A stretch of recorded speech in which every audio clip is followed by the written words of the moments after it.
I'm not gonna stop until you answer. Lucas! Lucas! Hey guys, welcome back to The Binger. Stranger Things catapulted onto our screens in 2016 to bring all sorts of otherworldly thrills. From villainous big brothers to giant spider-looking mind flayers in retro chic fashion, this show has it all. But at its core, this is a series about the unbreakable bond between a group of friends. However, there's one weak link. Mike and Lucas have a strained relationship at best. Here's why they're frenemies.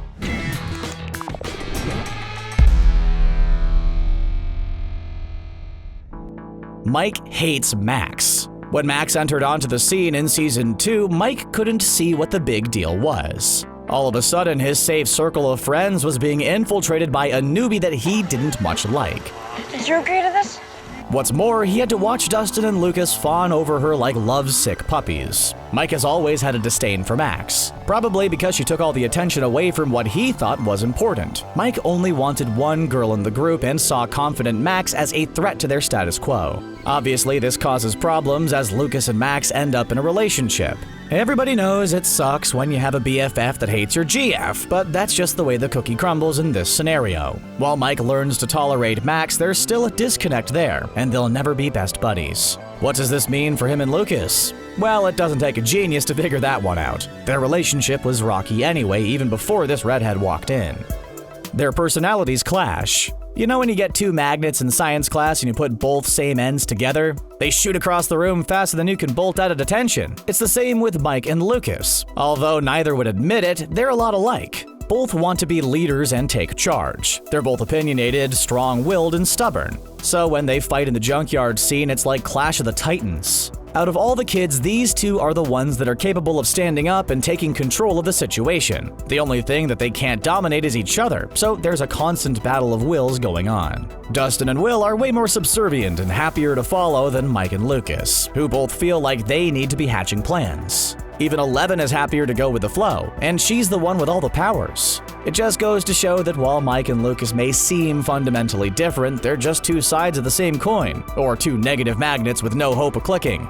Lucas and Max get too involved. When you have two friends in the same group that are dating, what's the cardinal rule? Never get involved in any arguments. It'll turn out messier than your mom's lasagna. It's never ideal when you're trying to fix a relationship and your girlfriend's best friend storms in with a plan. In the case of Mike and Eleven, Max got way too involved and effectively tried to turn Elle against Mike. What's more, Lucas tried to help Mike by telling him to buy his jilted lover a gift, when he should have just left Mike to his own devices. Were Lucas's intentions honorable? Maybe, but they were definitely misguided.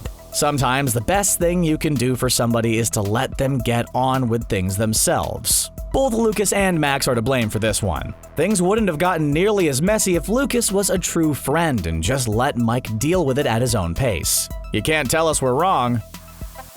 The Ghostbusters bust up. Let's face it, dressing up as the Ghostbusters is a stroke of genius and a monumental moment in any young boy's life. At least in the 80s. When Mike and the gang turn up at school dressed in all their ghost hunting finery, Mike gets immediately riled. Both he and Lucas have turned up as Venkman, and Mike goes in hard on his so-called friend. There's no nicety, no polite asking what happened. He immediately goes into attack mode. Why? Because it's Lucas. Lucas defends his choice to the death. But then the subject of race comes up.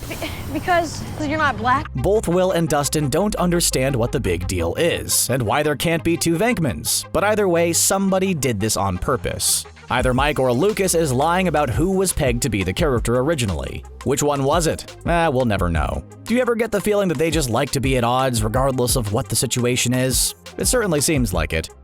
Lucas hates Eleven. Since the very start, Lucas has always been a little bit anti-Eleven. He never really understood why Mike was so protective of her, or why they were all putting themselves in danger to protect her. The showdown in the junkyard proves that Lucas has been waiting a long time to lay into Eleven. Yes, Elle was throwing them off the scent to find Will, but she had good reasons to. But Lucas's venomous words went way beyond that situation and hit a massive nerve. It just proved that he always felt Elle was a huge liability. Lucas knew that by cussing out 11, he would be hurting Mike. Maybe he felt like he was alerting his buddy to Elle's real personality, but you can't help but get the feeling that he really just wanted to hurt them both. After all, if this was someone you genuinely thought was a brother, then wouldn't you try to sugarcoat it a little bit? Who said that giving a warning had to be so brutal? They never have fun together. Let's think about this for a moment. What do you do when you hang out with your friends? You probably shoot the breeze, maybe play a video game or two, right? If you want to get really crazy, maybe you'll order a pizza. But most of all, you try to have fun with your friends and spend quality time together.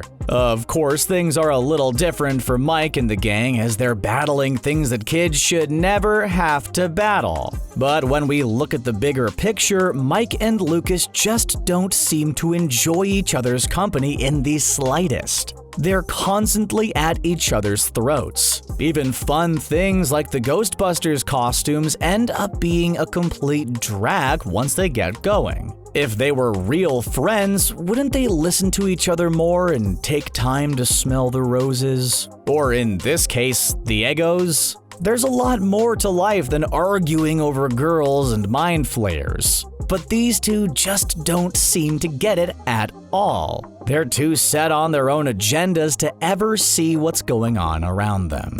Lucas wants to be the boss. Since the get-go, Mike has assumed the role of leader. It just seemed like the most natural thing in the world for him. He has all the traits that you'd want in this situation. He's bold, he's fearless, and he'll do anything to protect his friends. The only thing is, Lucas has a lot of those traits too.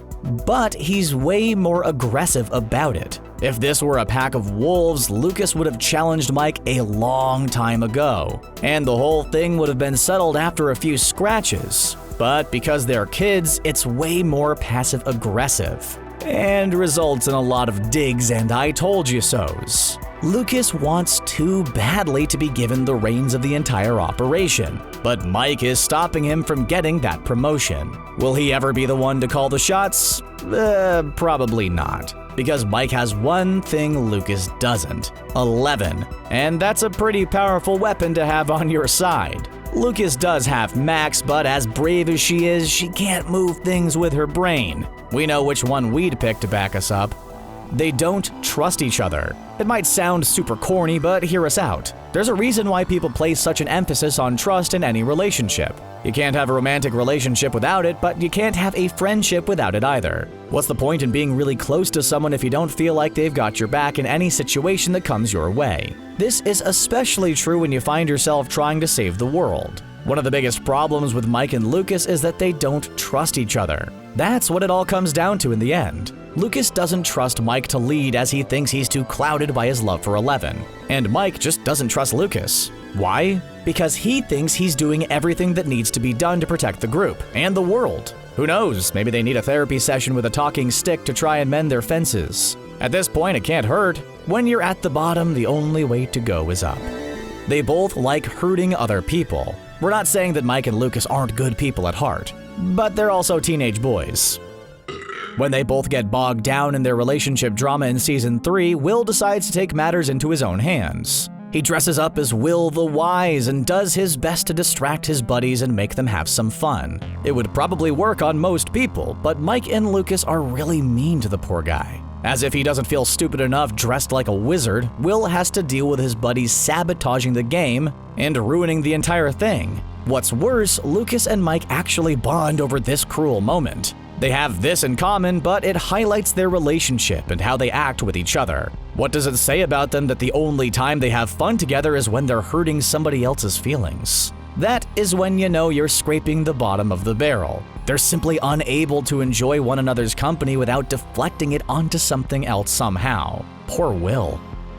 Everyone else has a strong bond. Really, the thing that makes Lucas and Mike's relationship stick out like a sore thumb is their friendships with the others. Both seem to have strong bonds with Dustin and Will and their girlfriends. It's just that they don't have that bond with each other. Sure, they've known each other for a long time, but think about it. Can you really see them hanging around each other if you took the rest of the gang out of the equation? This is a relationship that only stands out of habit. They may even love each other, but one thing is certain, they don't like each other. Just wait until they get into college. They'll never see each other again, and only extend invites to birthday parties out of courtesy. We've seen it happen in real life, folks. Although, come to think of it, we weren't thrown together in a strange situation that involved the Upside Down and loads of rats, psychotic lifeguards, government testing facilities, telekinesis. On second thought, they're probably bonded for life, but not out of choice.